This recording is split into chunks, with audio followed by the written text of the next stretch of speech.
It's time to get all your Star Wars news in a single file. From Panther Tracks TV, this is Good Morning Tatooine! Good morning, Tatooine, indeed. We're back for our end of year special, and as you can see, it's a beautiful snowy day here on Tatooine, just like it is every Christmas. And I'm joined for this special from two special guests from FantaTracks.com this week. Who are they? No less than Mr. Mark Newbold and Mr. Matt Booker. Welcome to the show, guys. Hey! Good evening. Christmas. Ho, ho, ho. It's Christmas. Ho, ho, ho. Merry Christmas. And I'm special. You are So, special. We have Yeah, got so are you. our end of year special before we take a 2-week holiday to recover before we start it all again next year. So let's talk about what's been happening this year in the world of Star Wars. And it kind of kicked off the year with Book of Boba Fett, which had its good moments and its bad moments. Would that be fair to say, Mark?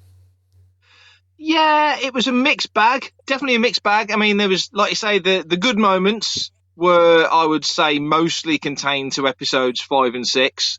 There were a few other moments in there. The Tusken camp sequence, stop laughing, you buggers. The Tusken camp sequence was good. You know, the attack on the swoop gang was interesting. The Sarlacc pit was brilliantly visualized. But I think most people, when they look back at all right, Matt, all right, calm down. I think when most people look back at the series, they'll remember the Luke and Grogu and Mando sequences from Book of Boba. 10 So years your time, that's what favourite moment in Book of Boba Fett was when Boba Fett was not in it. when Booker was not in it. Yeah, it was great when Booker was not in it. Booker wasn't in it. Boba Fett wasn't in it. All was good. I say no more. What do you think, Bri? I like the Power Rangers. They were fun. Vespers. Yeah. Nice, perhaps concept poorly executed, I think. I didn't really like the whole sort of mod in the body kind of whole thing. It just didn't work as a storyline for me at all, I don't think. And I didn't think that the enemy was particularly good in the terms of the Pikes. It kept feeling like there had to be a bigger bad, and there never was. And the hats were interesting, but short-lived and not active enough in it, would be my take on the Book of Boba Fett. Matt, what was your thoughts? Because obviously you're the Boba Fett collector amongst us all. Classic Boba Fett collector, Brian. Get it right. Not buying any of that nonsense. Never was that a phrase before the Book of Boba Fett came out. No. What do I remember that was good? None of it. I try and forget about it. It wasn't Fett to me. Sullied the whole coolness of Boba Fett. If you live on Tatooine and you've got that much money to mod yourself and have a space vest that's nice and clean and shiny, you wouldn't live on Tatooine.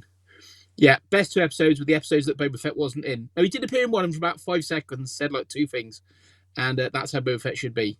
Cool, calm and collected, and not pants at that TV show. No, thank you. I think we should probably move swiftly on, shouldn't we? Better stop. We get stuck into Boba much more. Let's talk Obi-Wan Kenobi. Everyone was sort of pandering for this show, it would be fair to say, for a long time. Mark, did it live up to the high expectations? I don't think anything could have lived up to the expectations of that show because, as you say, McGregor had sort of hinted at wanting to do it for a long time, and then it was announced quite a while back, really. It served its purpose. It was solid. I would say that's probably the fairest assessment. I think it was solid. I think it was outstanding. There were some great visuals in it. The performances were brilliant. Vivian Lyra Blair is an absolute find. Please use her again. and Ewan just eased back into that role effortlessly, it seems.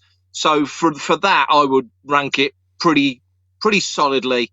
It wasn't mind-blowingly good, but it was must-see TV. So on the Star Wars scale, I'd give it a good 7.5, 8 out of 10. It was good. It was well played. What did you make of it, bro?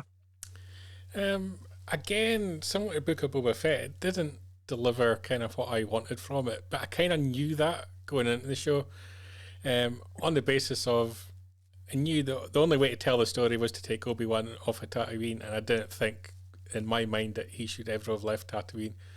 So it was always going to be a difficult sell. I thought from my immediately half glass empty kind of position that they delivered reasonably okay.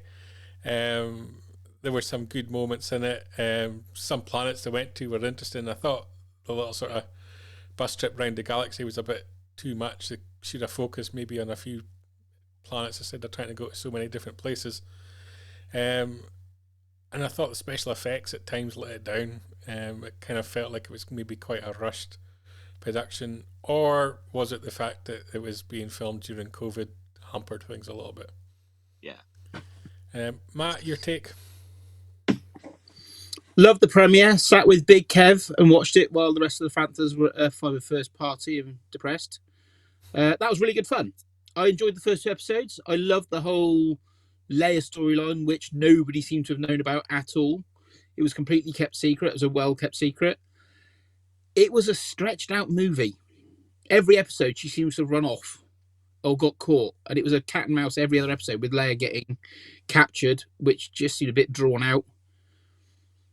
Great performances. Vivian, obviously, the outstanding performance of the whole show. Really, really good. The Inquisitors weren't too... Yeah, they're all right. They're okay. Look kind of cool. Bit forgettable, though, for me. And if you're going to go and leave Tatooine and say you're not allowed to leave Tatooine, you're not allowed to find it because you're a Jedi, you don't change your blue outfit that's not Jedi-like to your brown outfit that's Jedi-like. Bit rubbish. Special effects, bit ropey. It just felt like a stretched movie with a lot of filler in it and characters that weren't fleshed out, whereas other shows we've had this year, we'll go on to in a minute, just shone far beyond in writing with Andor. Kind of missed opportunity to do something more with Uncle Owen and Aunt Beru. Yeah. And especially missed opportunity for Uncle Owen to really show some more droid hate, because he's one of my favourite characters, purely because it's disgusting of all droids. Yeah, that's good comment. Should have kicking a few at the droid sale or something. Yeah. After Obi-Wan, the third big TV event of the year, I'm skipping all the animated stuff and the documentaries, it was Andor.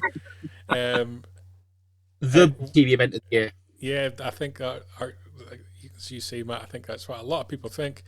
Mark, let's come to you. What was your thoughts on Andor? Was it all you kind of hoped for?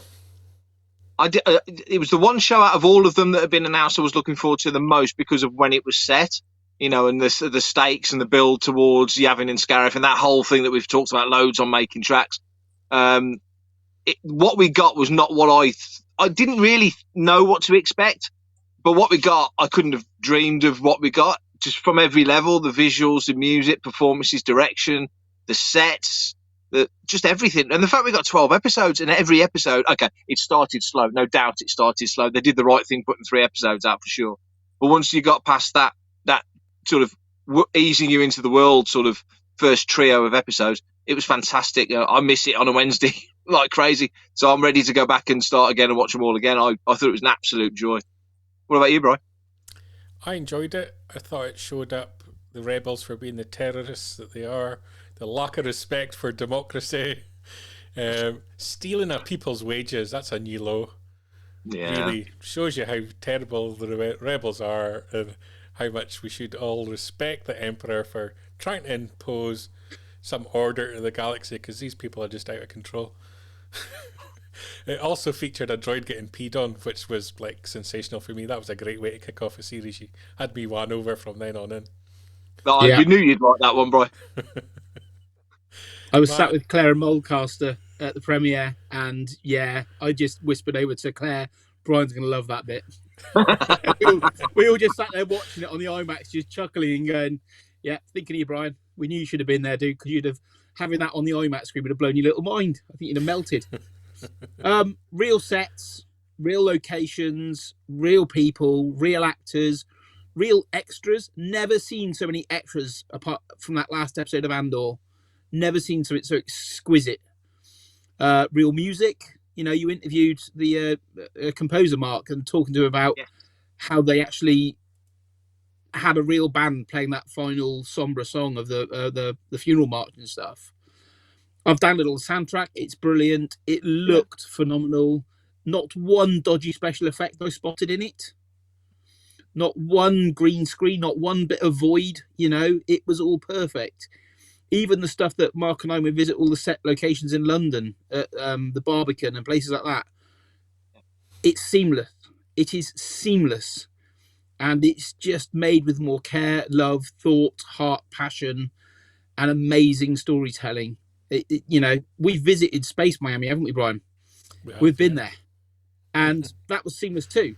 We know where it was. We know the bits that were CGI in it and stuff. But, you know, outside Saw Gerrera's cave, CGI X-Wings, couldn't spot it. Yeah. Could have been a real X-Wing. It was that good. And the other shows made in the USA do not have that care, do not have that love and heart and craftsmanship put into it. And I think making Star Wars in England is a better thing. Say what you will about the sequels and stuff, but they looked amazing. They were made with heart and passion. And, you know, the stories may not have been as good, but Tony Gilroy and team had a lot more thought, a lot more time to plan this show out and flesh it out and make it amazing. Yeah. One person. There's only one way. Yeah, one way. One person that's not been mentioned. This guy. The legend. Oh, the winner. Yes. One of the Brian's characters, hero. breakout character. Unexpected. Brian's got a man crush. You've got a crush on him, boy. I'm a bit like the big chubby mate that he's got, that he swapped hats with. That's Yes. I'd be there for him. I'd let him borrow my hat. That's what you got, a cosplay dude. Yeah. Yeah. Definitely. But yeah, That's a we managed to bromance get waiting through reviewing Andor, not mentioning Cyril, not mentioning Deidre, not mentioning Andy Serkis's character, whose name Andor. was Kino, yeah. Yeah, Kino, yep. You know, Lloyd, brilliant. Great acting performances. Luthien Rail as well, so putting some great scenes. Yeah. Mothma and Marva, amazing. And I think that kind of emphasised maybe the standard Andor had reached, that there's so many great performances in there, so many great moments.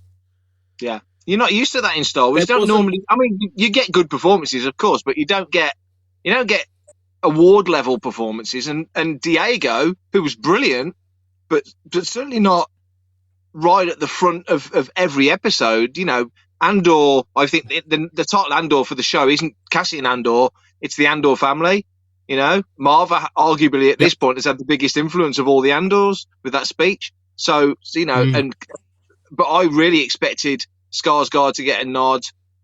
You know, a number of the other actors, Fiona Shaw to get a nod. I think they may do in other award ceremonies. Certainly didn't at the Globes, but hey, you know, first actor since Alec Guinness to get nominated for a Golden Globe. When you mentioned Marva, also adds to my point that she's another rebel, a child abductor who brainwashed poor Cassian.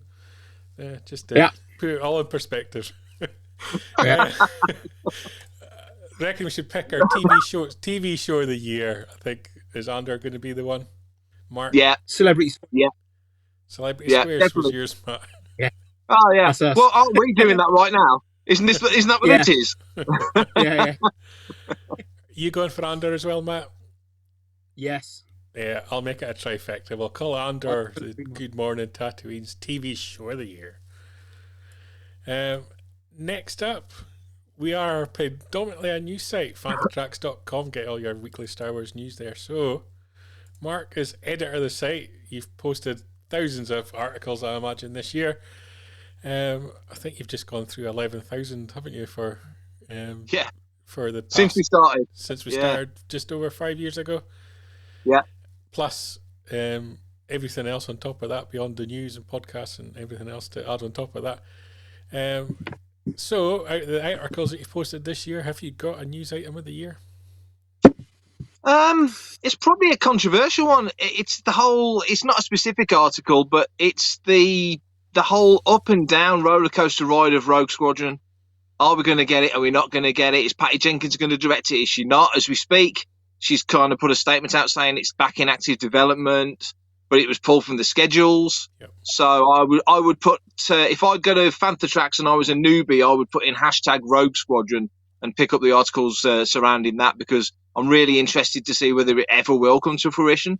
I think it should be a TV show personally, especially with Top Gun being the film of the year, and people are just going to think of it as a kind of a rip off of that, even though we know the lineage of Rogue Squadron goes way, way, way back. But that would be the one I would pick. I think there's more to come from that story. Okay. What about yourself?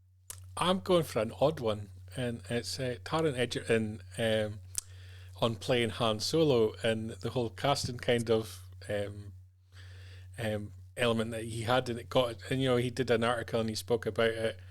How he even got as far as being next to Chewbacca on the Millennium Falcon and recording a scene, and I just find that quite interesting because it's fair to say that I think Solo's a fantastic film.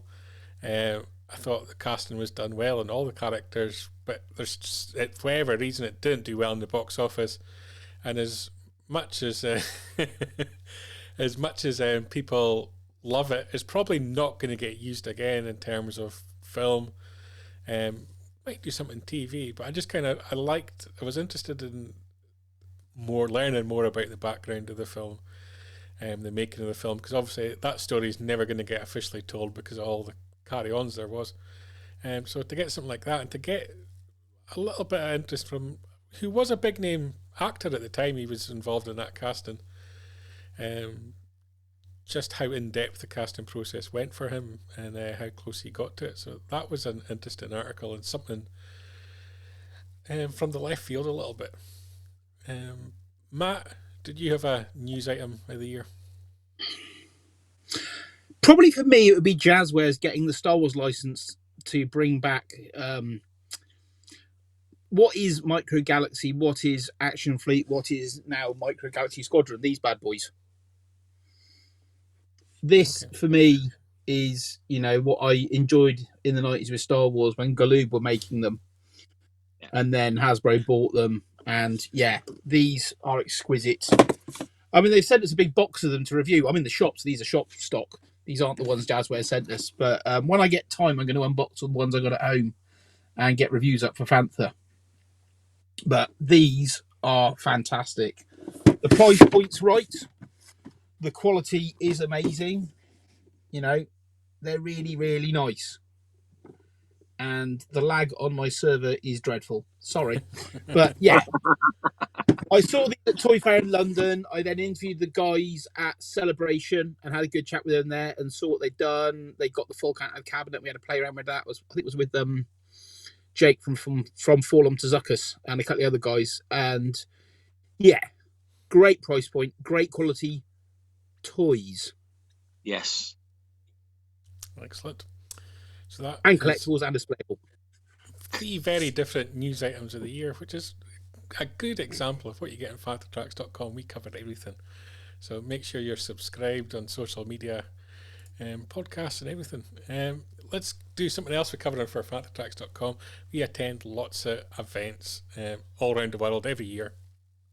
And hits and misses, often the case with events. We've got a big one coming up next year in terms of Star Wars Celebration in London. But for this past year, Mark, you've been many different places. Have you got one event that stood out above the rest? Celebration was brilliant, really enjoyable this year, as it generally is. So I did get a kick out of Celebration, but I think my favourite that I had the most fun at was a show we've gone to many, many times that's actually changed location. Star Wars Fan Fun Day moved from Burnley to Blackburn. I think they did a cracking job. It was a great day, a great evening. The show was brilliant. We got good content from it. We had a laugh, which is always important. I know you guys went to Cleveland's before the show. Just it's always fantastic. Neil and Paul Dunn put a great show on. and I can't help but enjoy that one. There's been a few other notables. Farthest From was fun. Wales Comic Con was fun. Celebration, as I say, but I'd give it to Fan Fun Day this year. What about yourself, Brian? You've not really had a chance to get to many, have you? I haven't had the chance to get to many events this year for various reasons. But Star Wars Fan Fun Day stood out for me. Primarily, as you said, we went down to the beach location for Andor. Got an ice cream, had a nice day out, fish and chips. As you do just before Fan Fun Day. So that whole weekend for me was a lot of fun. I like going to shooting locations. And obviously we were going there without having seen the final product. So you're kind of touring about on scope as to see what might happen or what it might be used for. Interesting location. Kind of disappointed it wasn't used more because it was a location that had a lot to offer. I think it could have deserved a little bit more. But I thought it was used in quite a fun way. And it's completely accessible to the public. You get a good day out if you pick a nice weather as well. So why not? So I'm going to pick that trip, which incorporated Star Wars Fun Day as well, which is always a great show. And shout out to the meal as well, because they do dinner with the stars the night before, and we had a great laugh as well with guest on our table as well. Nick Kellington. Yes. Yeah. Matt, your choice. Fun Day and Celebration. And all the time around Celebration. I was out there for 2 weeks longer than most of the rest of the team. Mark and I went and did Death Valley. I went with some of the Skywalker through Netherland guys and Aaron from Boba Fett Fan Club and Mark Austin, who played Boba Fett, and did the filming location from Mando season 2. Yeah, the Tython location from Mando season 2, which was exquisite. Killed my feet after a week on the floor at Celebration, but it was brilliant. New York Comic Con was wonderful. Yes, New York. Yes, forgot about New York. Hooked up the amazing guys from Roosevelt's. Hooked up with the guys from Regal Robot, and Tom was absolutely gracious to us as usual. Me and Mark went out on the piss and did karaoke with the Roosevelt's guys and paid you Mr. Morrow, which was that was a good night. It was. Yeah. You Mark finally heard me sing. Yeah, hearing Mark do karaoke was brilliant. Yeah, but it's been a really good year. After the previous couple of years we've had, getting back together, the three of us back together at Blackburn, and doing stuff together again is far more fun than just zooming it from home. 100%. And Mark and I have done a good few stupid events recently. Just go up to London for a couple of things. Yeah. Want to do this? All right. Yeah, let's go do some more filming locations. Where are we going, Matt? Willow was a good night. Willow was fun. Willow was fun. Yeah. Did you ever get those photos of us on the red carpet? Yes, I'll send them to you. I have got them. Yeah. Oh, you and me. They're exactly what you would expect, Matt. Looking like twats. Yeah. There's all the highfalutin social media people and influencers, and I looked down the sheet of all these influencers, and there's Newbold on there, which I thought was wonderful. And we went for beers after the Star Wars Sessions guys, meeting up with other Star Wars fans. That was Celebration wasn't about, for me, going into the panels and going to buy merchandise. I came back with very little. I'd tell you, one of the best things of the year was the Mandalorian experience. Oh, man, yeah. That's another level. Another level. Yeah. Another thing we did, we got a chance to do Secret Cinema, which did Guardians of the Galaxy. Not Star Wars related, but it was a fun night out. And MD watching this from America, Secret Cinema's expanding over there next year. They're opening up a location in San Francisco, I think it is. Plus, they're going to be touring the country, doing all sorts of films. Do go experience it. It's expensive, but worth every penny. And it's not. I don't consider it expensive. I consider it a high-end experience. It's like a theater night out, and it's that kind of price range with a film afterwards. And if they replicate some of the ones we've had over here, if they can do Empire like we had a few years back, we all did that together, and then Brian and I went off to Skellig the next day before Episode 7 even came out. That's how long ago that was. But if they can do a Star Wars film, an original trilogy Star Wars film like they did for us over here, and do another one over here, please. I want to Return of the Jedi. Return of the Jedi during Celebration, we'd go down a treat. Oh, Return of the Jedi next year for the 40th anniversary. Bring If it happens, I will go in my gold bikini. Right, moving swiftly on. Comic book / novel of the year. Mark, we'll start with you, and then we'll come to the expert that is a comic book shop owner. Yes, Matt Booker. I will pick. I'll pick 2 comics actually. I'll pick Dr. Aphra and Bounty Hunters. Aphra because it actually it's been up and down over the years, but right now it is so much fun, and the story, excuse me, the story has turned out to be kind of integral to Fallen Empire, or Hidden Empire rather, which I don't think many people would expect. So Aphra's been really good. We interviewed Alyssa Wong at New York Comic Con and got a good little interview with her. And Bounty Hunters, it's my most consistently enjoyed comic. I'm about to review issue 29. Ethan Sachs just nails it every episode, every issue. It's great fun. The artwork's gorgeous. It's consistent. It's the most consistent title. Star Wars, I'd say, has higher peaks and then can dip a little bit, but Bounty Hunters is just guaranteed enjoyable read. So I'd say Bounty Hunters and Dr. Aphra. My pick. What about you, Brian? Yeah, my pick's War of the Bounty Hunters issue 1, and I pick it for the strange reason that there was about 40 variants to it. Every single one had Boba Fett on the cover. It was ridiculously expensive for a collector like me that collected every single variant. And during the whole process of purchasing all of them, I got the opportunity to buy Galaxy's Edge issue 1, the Imagineers variant, which was my holy grail of Star Wars comics to acquire. I got it for an absolute steal. Mr. Newbold, you carried it safely home from Celebration for me. That was nerve-wracking, mate. That was nerve-wracking. And it got home safely. And that 2 things combined, being able to get my holy grail and the horrendous experience of issue 1 of War of the Bounty Hunters, made me decide to quit collecting comics. So as much as I still enjoy Star Wars comics, it got me out of the collecting habit, which I'm now wrapping up my collection, ending at various points. I've only got Mando left to get, and I'm going to collect Hidden Empire at the end, and that's me. I've finished with all the ongoings now, and I'm going to have money every month for the first time in a long time, spending all my cash on variants, and I've got to decide what I'm going to do with them all, because I've now got maybe 20 long boxes of Star Wars comics going all the way back to 1977 to decide, am I going to keep them for a little while longer, or am I going to sell them?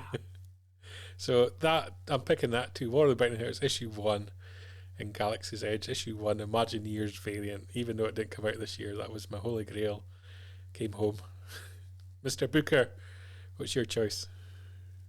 Well, as with you, I have barely read any Star Wars comics in the last year. I finished War of the Bounty Hunters, and I've read very little since. It's been a busy year doing stuff. So the one comic I've read a few, but the one I've read and really enjoyed was Star Wars Visions. It was a couple of short little stories. It was really good. I mean, above you two, I'm a big anime fan as well. You know, I grew up on it in the 90s when it came to the UK with Manga Video. Akira is still one of my all-time favourite comics, and the Visions stories on the TV show, for me, were exquisite. They were a bit hit-miss, you know, but it was an anthology thing. There was some really good storytelling. So the comic as a one-shot about the black and white Ronin character, for me, brilliant. Really liked it. Yeah, I think we can expect a lot more Star Wars manga comics in 2023. Yes. Yeah, I hope so. Okay, a nice. I'm amazed it took me a year from the TV show to drop. Literally a year to the date to put a one-shot comic out. That's true. Maybe Maybe it's a nod to what's to come. Hopefully. Yeah. You reckon? I think so. Good. Okay, that's a nice eclectic collection of comic books. Nobody picked a novel, interestingly. But well, maybe next year someone will win Novel of the Year. Toy of the Year. Again, Mark, I'm going to come straight to you on this one. At the risk of sounding repetitive on the back of what Matt said, I will pick, and it's right over here, my Jazzwares Razor Crest. I thought it was brilliant. Detail on it, all the little accessories. The figures look great. I'm buying the little blister packs. I've got there we go. I've got little speeders and bikes all around the room because you keep getting the same ones because they're blind boxes, and I don't care because they're cool. Love it. I'd like to get more. I've changed the room around a bit, and I can dot them around the room, and they just look neat on the shelves with the books, and they look good everywhere. But most importantly, the detail's nice, and the packaging's nice as well. So yeah, Jazzwares are doing it right. Keep it up, Jazzwares. Doing a good job. And, What about you, Brian? I'm going to. What was your favourite toy you bought, Brian? I've got it right here. Oh, Technically, I didn't buy it. It came from Disney in a gift box at the launch. There we go. See, look. it's like a fight. I only found out last week that it lights up. Oh yeah. I got it in a gift box from Disney to celebrate the launch of Obi-Wan, and I kept two things because I don't really do that kind of stuff. I kept the umbrella, and I kept that little Darth Vader because I thought it was kind of cute and fun and weird and different, and I like different. You need more different things in Star Wars. So that was my choice. Mr. Booker, you are the toy shop owner. This should be your game to pick toy of the year. Well, the Jazzwares stuff, they've done all the amazing Galaxy Squadron, Micro Galaxy Squadron stuff, which is fantastic. Sales-wise, I think the winner for me overall with Star Wars toys this year has to be the Squishmallows Grogu. It's sold bucket tons. Okay. Big fluffy pillow. I've sold more Squishmallows than Star Wars figures in the last month, which is ridiculous. Just wins. Squishmallows are hot. Kids love them. They got to have a cuddly thing. Oh, it's a Grogu. Oh, look, it's Baby Yoda. It's £25. Thank you. Next. Personal toy of the year for me, which isn't out till next year, is something I have been bugging the gang at Hasbro for many years, and that was announced this week, the Cam Kennedy Boba Fett figure. Because they did all those blooming comic packs of Boba Fett and stupid ones and rubbish ones, and the Cam Kennedy Fett from the 90s series. It's one of the things I fell in love with Boba Fett. Yes, he was in the films a bit. I hadn't read any of the novels, but those comics by John Wagner, I think, wrote them. Yeah. And Cam Kennedy drew them. Yeah, all mine are signed by both and by Jeremy. I've even got an original Cam Kennedy sketch at home that our friend Ian Lawson hooked me up with years ago. And they finally listened. We've interviewed Patrick and the team many a time, and I always tell them that's the one they got to do. So one up on you, Patrick. You've made my wish figure. You're never going to get a Jorah Sabath. Ask him if he can do one of the Power Rangers for us. Wouldn't that be nice? That'd be nice. No, you know what though? I think Jazzwares will get round to that quicker. Jazzwares are doing an amazing range and an amazing selection. Their first range came out with the Sergeant Ventress's Solar Sail. They haven't just gone for the core classics. Yes, they've given us a Falcon and X-Wing and a TIE Fighter. They've given us stuff, one per case, way from the left field, and they're going to stretch out the range and make a great collection. And that's what other companies seem to miss. Yeah, that's a very good point. Yeah. So that's our Toys of the Year. Let's move swiftly on to what has been our Star Wars highlight of the year. Mark, let's start with you. It's got to be Andor. It's got to be that 12th episode of Andor. It was just fantastic. It was so well done. The whole season built towards it. It was brilliantly acted. You felt it. I would say, yeah, definitely. 12th episode of Andor is my Star Wars highlight. I've had some personal highlights. Going to Death Valley was amazing. I had some great times at events and some personal little cool things that have happened with things in Insider and so on and so forth. But I think on the grand scale of things, the Star Wars scope of things, yeah, it's that 12th episode, Rick's Road of Andor. What about yourself, Brian? Well, I mentioned it kind of earlier. Picking up the Imagineers variant for Galaxy's Edge issue 1 was a big highlight for me personally because it kind of felt that gaping hole in my collection and made me decide, right, I'm complete as complete can be. Let's draw a line in the sand and stop. So no longer compulsive buying comics just to sit in cardboard boxes. But beyond that, God, there's so many different things. I actually really enjoyed the ILM documentary that came out on Disney Plus. Yeah. I really enjoy the backstories to Star Wars, and I thought that was really well done. And I wish that Disney Plus would do more things like that. There's got such a rich archive of content and props and so on. I would love to see them do more things along that line. And so, yeah, that was a personal highlight for me. I really enjoyed that. Matt? Death Valley. Personal wish I'd always done. And, we did Norway a few years ago together, which was wonderful. Death Valley was one I've always wanted to tick off and never thought I'd make it, and we did. So that was exquisite. Celebration, just to see all our friends from all over the world, to get back and see Big Kev, who I've known for 20 years, to hook up with all the different people we know over there, go out for dinner, just hang out with friends and be a Star Wars fan again in person. I think that the whole year has been vastly superior, being able to do stuff again.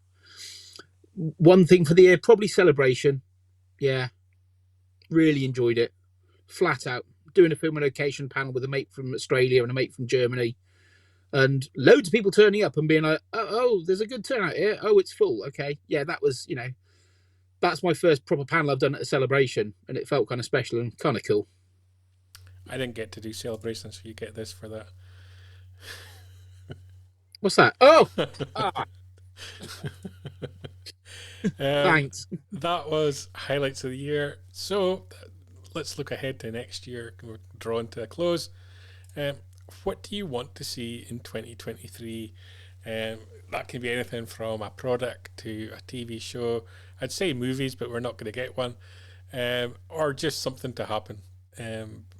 So, Mark, let's start with you. I'm really looking forward to season 3 of Mando. I think that's probably shared by a lot of people, and I'm really curious to see Ahsoka.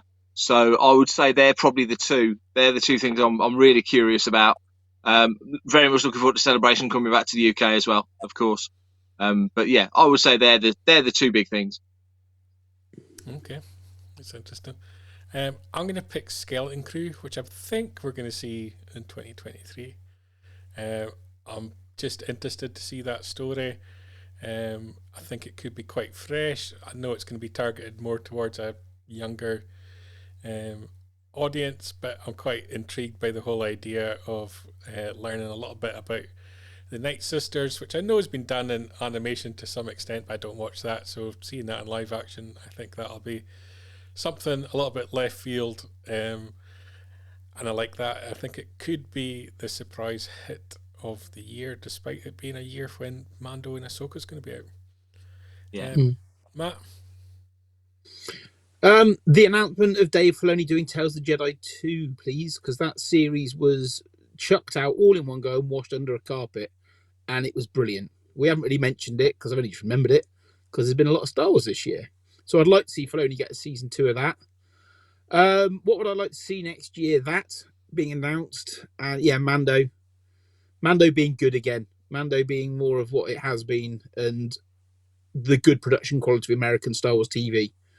Hopefully they've had time since the last season to think it out a bit more, flesh it out a bit more, work out where they're going with the loss of some of the cast. Shall we mention? Not mention?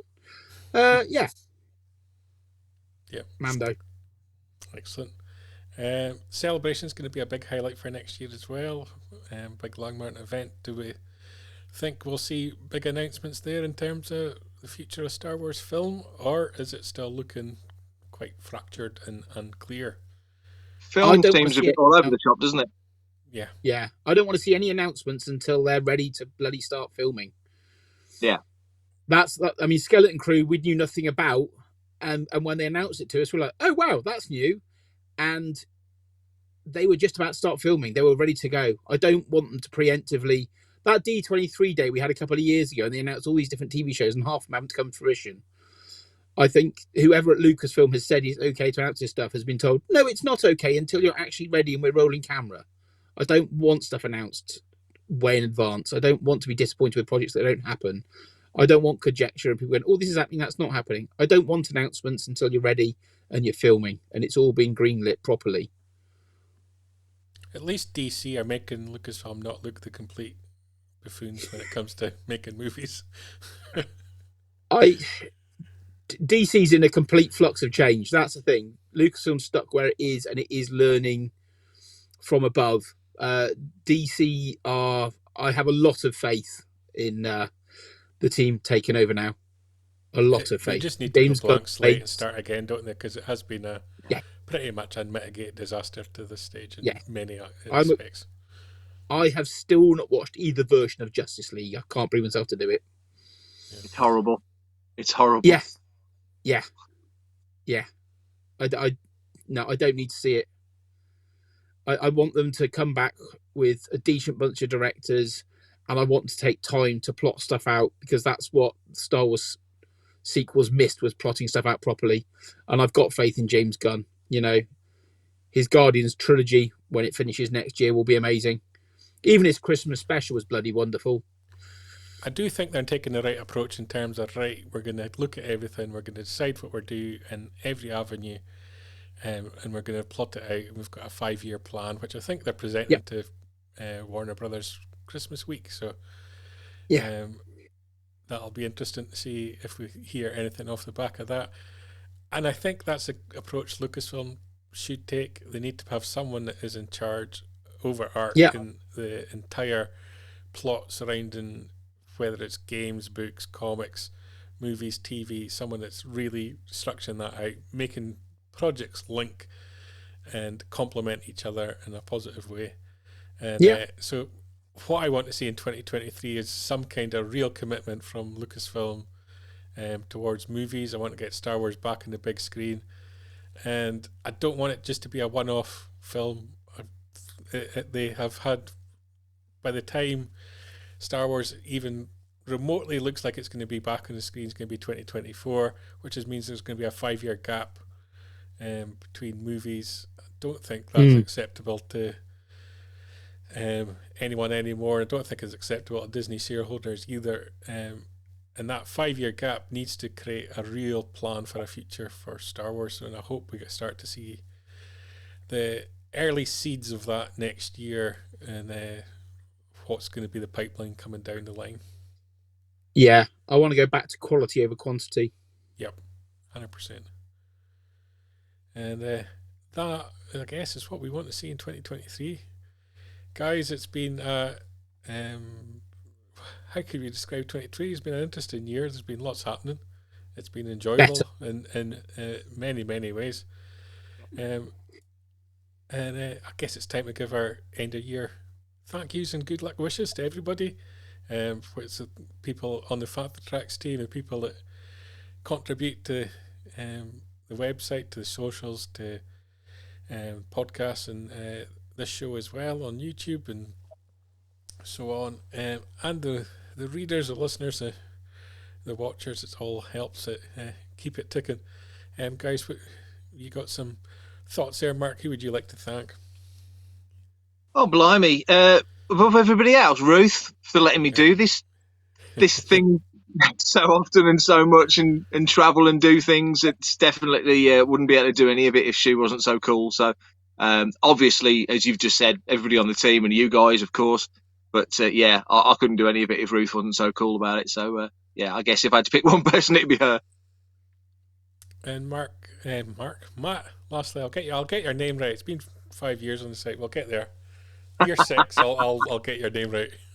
Thanks to you two idiots joining me on this stupid journey of fun. That's it. And my kids. But yeah, you two for just being Star Wars idiots like me. Yep. We're going to be back in 2023. We'll still be on every other platform between now and the end of the year as well. So keep your eyes on FanthaTracks.com every single day for all your Star Wars news, and on our socials at FanthaTracks, whether it's Instagram, Twitter, Facebook, and everywhere else. And thank you everyone for watching. We'll be back 2023. Keep up to date with the latest Star Wars news each and every day on FanthaTracks.com. You can also find us on Twitter, Facebook, Instagram, TikTok, Tumblr, and Pinterest at Fantha Tracks. And be sure to like, comment, subscribe, and follow Fantha Tracks TV to be alerted to new content and to be a part of our live shows.